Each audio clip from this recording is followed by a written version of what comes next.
மற்றும் ஒரு அண்மை செய்தி, காஞ்சிபுரம் மாவட்டத்தில் கூடுதல் விலைக்கு மதுபானம் விற்கப்படுவதாக தற்போது குற்றச்சாட்டு எழுந்துள்ளது. இது தொடர்பான கூடுதல் தகவல்களை தருவதற்காக நமது செய்தியாளர் பூபாலன் இணைப்பில் இருக்கிறார். வணக்கம் பூபாலன், உங்க தகவல்களை சொல்லுங்க.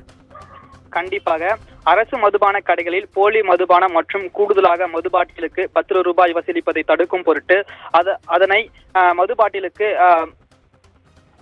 ஒட்டப்பட்டிருக்கும் QR கோட் மூலம் ஸ்கேன் செய்து மதுபானங்களை வழங்கக்கூடிய வாடிக்கையாளர்களுக்கு பில் கொடுக்கும் நடைமுறையினை டாஸ்மாக் நிறுவனமாக அறிமுகப்படுத்தியது.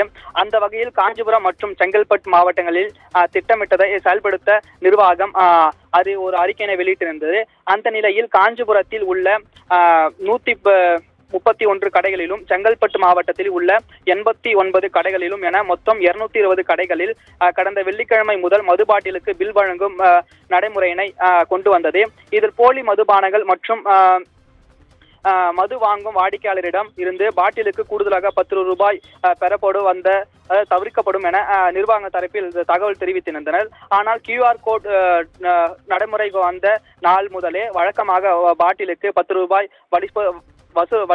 வசூல் பதிப்பது போல காஞ்சிபுரத்தில் பல்வேறு அரசு மதுபான கடைகளில் பாட்டிலுக்கு 10 ரூபாய் கூடுதலாக வசூலித்து வருகின்றனர் என்றும் அதில் குறிப்பாக காஞ்சிபுரம் வாலாஜாபாத் அடுத்த ஊத்துக்காடு பகுதியில் இயங்கி வரும் அரசு மதுபான கடைகளில் பாட்டிலுக்கு பில் வழங்கியும் கூடுதலாக 10 ரூபாய் வசூலிக்கப்படுகிறது என்ற மதுப்பிரியர் ஒருவர் அதனை வீடியோவை எடுத்தும் சமூக வலைதளத்தில் வைரலாகி வந்தது. இதனை அடுத்து அக்கடையின் ஊழியர் இது குறித்து கேட்டபோது அக்கடையின் ஊழியர் குளிர்ச்சி ஊட்டுவதற்காகவும் மதுபான வகைகளை ஏற்றி இறக்கும் கூலி உள்ளிட்டவை இதில் அடங்கும் என அந்த வீடியோவில் பதிவு செய்திருந்தது. இதனால் வீடியோ சமூக வலைதளத்தில் வைரலாக பரவி இருந்த நிலையில் இதனை குறித்து சில தினங்களுக்கு முன்பாகவே டாஸ்மாக் நிறுவனமானது ஊத்துக்காட்டில் பணிபுரிந்த 8 பணியாளர்களை பணியிடம் நீக்கம் செய்து உத்தரவிட்டிருந்தது. மேலும் இன்று காஞ்சிபுரம் மாநகராட்சிக்கு உட்பட்ட சிவலிமேடு பகுதியில் இயங்கி வரும் அரசு மதுபான கடையில் இதே போன்று மதுபாட்டிலுக்கு பில் வழங்கியும் கூடுதலாக 10 ரூபாய் வழங்கப்படுவதாக குற்றச்சாட்டு எழுந்து வந்ததாக கூறப்படுகிறது. அதன் அடிப்படையில் டாஸ்மாக் நிறுவனமானது சிவலிமேட்டில் மதுபான கடையில் பணிபுரியும் 8 பணியாளர்களையும் பணியிடம் நீக்கம் செய்யப்பட்டுள்ளதாக தகவல் தெரிவித்திருக்கின்றனர்.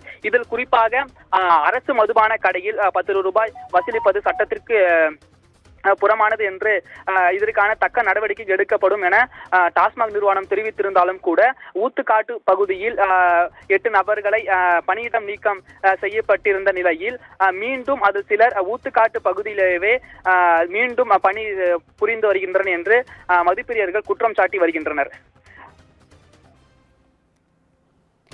உங்க தகவல்களுக்கு நன்றி பூபாலன்.